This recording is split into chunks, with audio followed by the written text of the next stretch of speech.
Uh, I have to first thank my employer. They're still my employer, by the way, Standard Chartered Bank. I am on gardening leave, as Maulik mentioned, but they've allowed me to speak freely in the public domain, even though technically I'm not supposed to use the name given I'm on gardening leave. So thank you for that. I'm the person, by the way, who came from Delhi today morning that Maulik mentioned.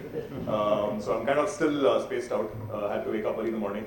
I don't have a prepared speech as such, so I'm going to speak about my own experiences on risk management. And I've also warned that I love speaking. So if I go overshoot my time, somebody will wave their hand and ask me to stop. I've been in actually global markets for 20 years. So I've been in markets for in banking for 24 years, but in markets itself for 20 years. It's not as much as some people here who are more experienced and more knowledgeable than I am, but it's a fair amount, right? One thing you realize in markets is that there is a lot we don't know, and it teaches you humility. Every time you're wrong in the markets, you're taught that the need for being humble. For instance, in the beginning of this year, as Maulik mentioned, I was one of the many who thought dollar rupee is going to 70. And I was completely wrong, right? And periodically you will get things completely wrong. So it's a very humbling experience. But forget about views. Even when it comes to basic stuff like risk management or risk identification that Maulik mentioned, there is plenty of stuff that I still don't know the answers to. And when I come to sessions like this, I hope to get answers to some of these questions. So I'll tell you some of the issues which I've come across over the last 20 years, which I'm sure you've come across as well, to which I don't have answers as yet, or I have very hazy answers, I'm still looking for clarity.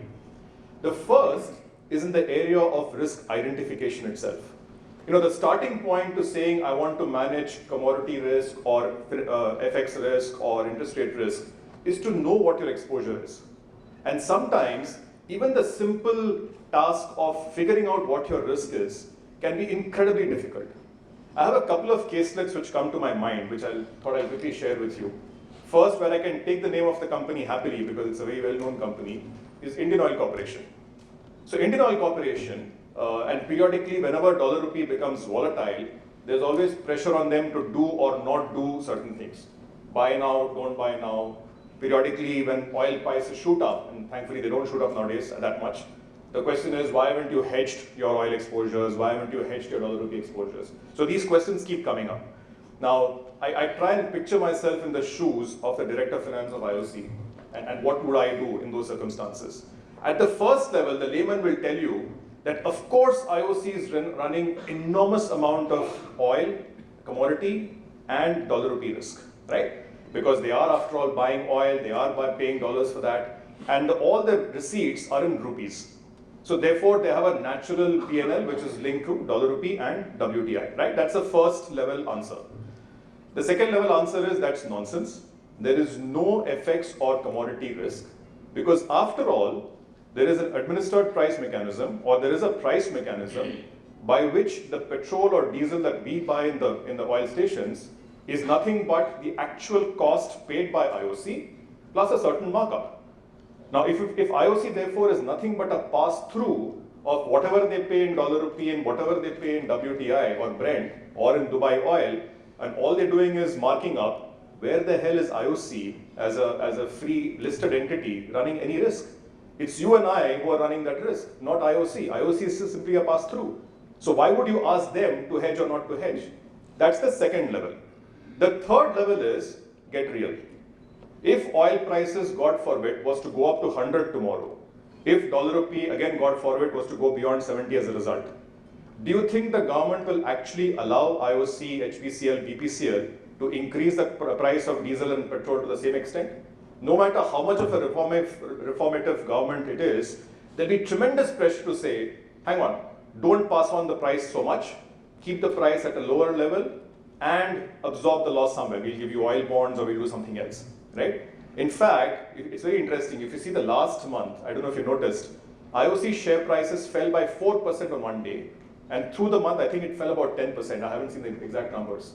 And that was correlated to the fact that oil prices went up. So the simple market perception is, if oil prices go up beyond a point, IOC will be under pressure not to pass on the full cost to the consumer. And therefore, it will take a hit on the bottom line. Can you just see, within a span of 5 minutes, we've come through 3 scenarios. Of course they have an exposure, of course they don't have an exposure, and maybe they have a certain kind of exposure. The best answer you could come up with is maybe there is an exposure on the top side, which means if oil prices were to go beyond a certain level or dollar rupee was to go beyond a certain level, then they have a downside. On the other hand, if oil prices were to come down, they want to participate in the upside because people want to see an oil price cut when there is an actual down price in the. So one answer may be IOC should buy options and buy a call option on oil or call option on dollar rupee. Very simplistic, nice answer. Who the hell is going to pay the premium for that option? No option comes for free. So frankly, I'm glad I'm not in the shoes of an IOC Director of Finance because this entire, the number of questions which can come in this very simple example is so incredible. And all of you who are treasurers or risk managers in your own respective ways, sometimes I kind of pity you because you will be valued or you will be evaluated by people with full 20/20 hindsight vision. So today I will look at dollar rupee and say 65. In the beginning of the year it was 68. Of course we all knew it's going to come down. You know, Modi is great, things are happening, oil prices are lower, and therefore oil, dollar rupee has to come down. I was not definitely in that camp at that point in time, right? But when I evaluate you, I will have that advantage of hindsight. There is another very interesting example which still comes to my mind on this idea of risk identification. There is this company which produces ball bearings. It's a West Bengal based factory. Yes, there are factories in West Bengal. And it actually sources all its raw materials domestically. So Tata Steel gives it steel, etc. The labor is all domestic, everything is domestic. The company itself is owned by a local company, so it's no foreign ownership as such. And it supplies ball bearings to Indian Railways and to a few auto manufacturers. Okay? So when you see the entire cash flows and all the risks involved, you would at first glance say there is no foreign exchange risk of whatsoever, right? It's a domestic company, domestic raw materials, domestic labor, and domestic sales. So where is the question of dollar rupee or any other currency anywhere, right? In fact, RBI would not allow this company to take part in the OTC market because they don't have any underlying exposures. So the company thought. Now this company actually entered into a long-term contract with Indian Railways and with a few auto manufacturers at a time when euro rupee was close to 85 in 2013-14. After that, that Bernanke speak, right? When everything popped up. That 85 euro rupee, as you know, at one point in time, 2 years later, came down to 65. A 20 rupee drop on euro rupee. That's almost a 25% drop. That's a tremendous drop. Suddenly, the auto manufacturers who were kind of sourcing from this company were able to source ball bearings from France at an extremely cheap price, right? So this is a blameless company which has no exposure whatsoever to any currency risk on the face of it. Suddenly is being told by the auto manufacturers, hang on, you have to cut your price sharply, otherwise I'm going to import from France at 10-15% cheaper than what you're offering me, right? Now, what does this company do? Does this company try and identify every possible competition across the globe and try and manage risk across those currencies? It's just incredible to do that, right? Imagine if that company said, oh, there is a possible potential competition in France and therefore I should do something in euro rupee. If that so-called hedge went the wrong way, he would have got beaten up, right? So just these two examples were to demonstrate the fact that what we take for granted, that it is very simple to see what the actual currency or other market risk is. In real life, it can be incredibly complicated across what you see in your balance sheet, your P&L, your competition, comparative advantage or disadvantage can be, and there are several examples I can give on this one.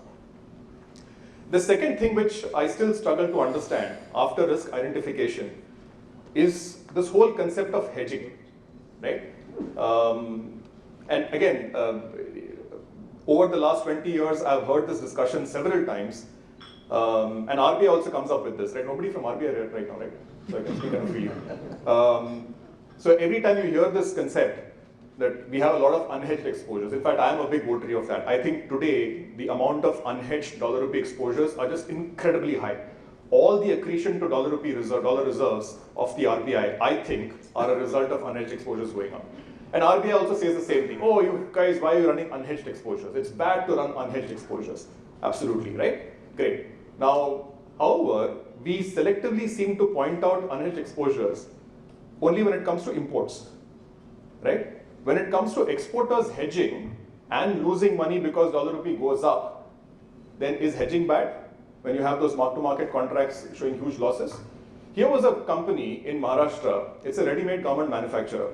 Okay, this company had several long-term contracts with the export contracts with very good names in the retail business, C&A, Marks and Spencers, and they were supplying globally to these names, right? This was way back in 2006, 2007.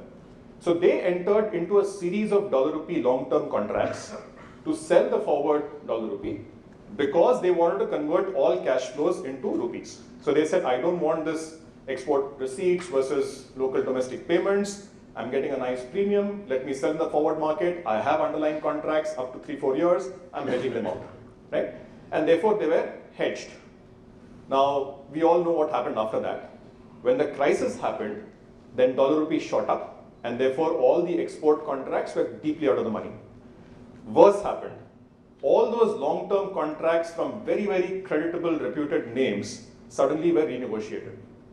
Because those companies could no longer source at those old prices. They came and said, either give me better prices. In many cases, they canceled the contract, saying there's no more demand. And they found some clauses in the agreement which allowed them to do that.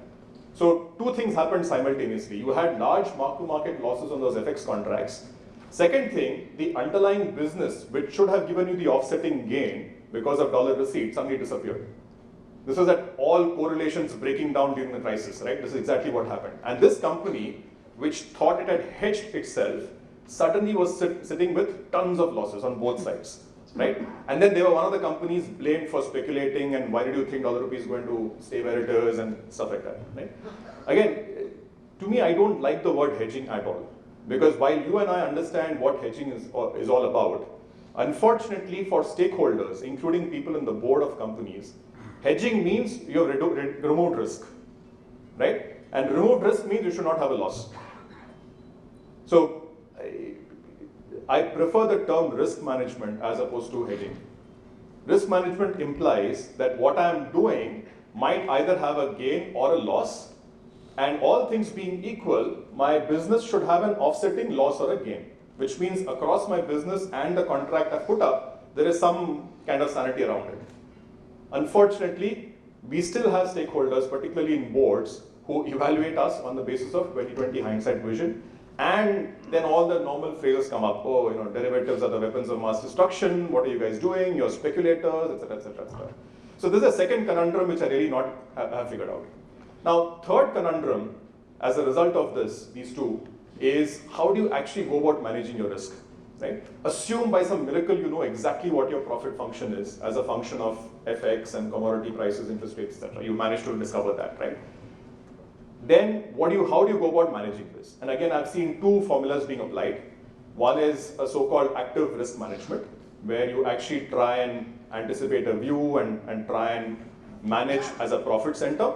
The other is, hang on, I don't want to speculate, I don't want to take a view. After all, how am I better than the market? I'm just tossing a coin.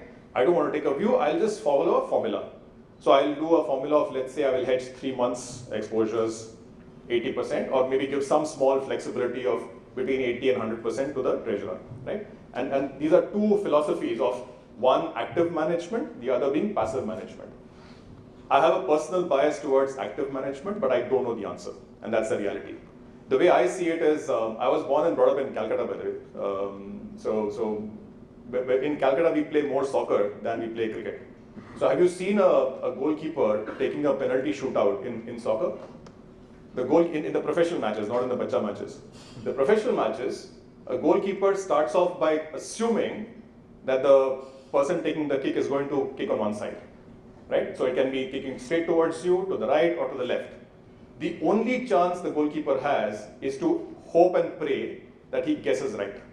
So he jumps first, let's say to the right, and then he hopes and prays the guy kicks to the right. So managing risks sometimes, the way I see it, is exactly the same. You don't have a choice but to have a view.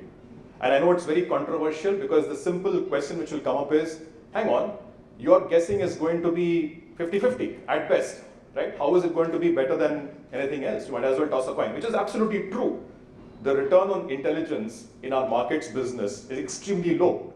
You might be a person with an IQ of 200 doing a lot of analysis, and you could be terribly wrong.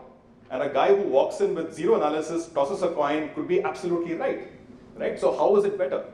The reality is, at least in the last 20 years, in emerging markets, I have seen people who've managed to get 55% of the time right, as opposed to 50%. Now, there are people who will tell you they've been right 80% of the time. Either they're lying, or they have selective memory, or they're committing a fraud. Okay, that doesn't happen. Okay, 55, 60 times, 55, 60% right is brilliant. I would love to hire a trader who's right 60% of the time. I think he's hired, right? But I have seen in emerging markets that kind of analysis happening, and therefore people getting a better than even kind of. But this is controversial. This is absolutely controversial. There's no right answer. There's one person sitting right here, Tyaguji, who I have seen, for instance, pretty much predicting the move from 45 on dollar rupee to 60 plus when he discovered certain fundamental issues which are going on in the economy. So I have seen that with experience and knowledge of the markets, you can be better than even odds. The second part of knowing markets, even if you believe that it's an efficient market, you cannot outguess the market, which is a fair discussion, is the market gives you dislocations which you can take advantage of, right? In fact, I have seen companies which have raised effective dollar funds at sub-LIBOR cost, simply because they were aware of what is happening in the cross-currency swap market in India, and they were aware of that if you borrow rupees, swap it into dollars, you can convert it into an effective dollar borrowing at LIBOR minus. Whereas if you went for a simple ECB, that's LIBOR plus 200. So you save 200 basis points running simply by knowing the markets and knowing the dislocations. Nothing comes for free. So this 200 basis points gain comes because you're expected not to cancel the contract in between, not to go for refinancing, because then you have mark to market. But assuming you hold the loan to maturity, it's a straight arbitrage gain of 200 basis points. Now that comes only if you know the markets and you're actually tracking it. Even today, it makes me so sad that we have professional CEOs and CFOs who don't know a 5-year swap market exists in India. I'd gone to IIM Bangalore, I shouldn't say this, but I went to IIM Bangalore a couple of weeks back, and I was chatting with a few professors, etc., who still say, oh, options beyond 1 year you don't have in India, right? And these are knowledgeable people who study the market. So it's kind of, I think if you know the markets, the number of dislocations you can get is quite incredible. Second thing which I've seen happening, now, if you know your risk and if you know at what point the tail risk becomes extremely high. So if you're an importer and beyond $17 rupee, your risk is too high. Or if you're an exporter and below 60, it's a too high risk. Buying tail risk protection is possible in this country at attractive rates or at rates acceptable to you. You can leave an order with a large bank and you'll get it done over a period of time. So buying tail risk protection and taking advantage of market dislocations, I think is absolutely possible. Now, the last bit, which is guessing about markets and having a view on markets, which is what we'll discuss in the panel shortly.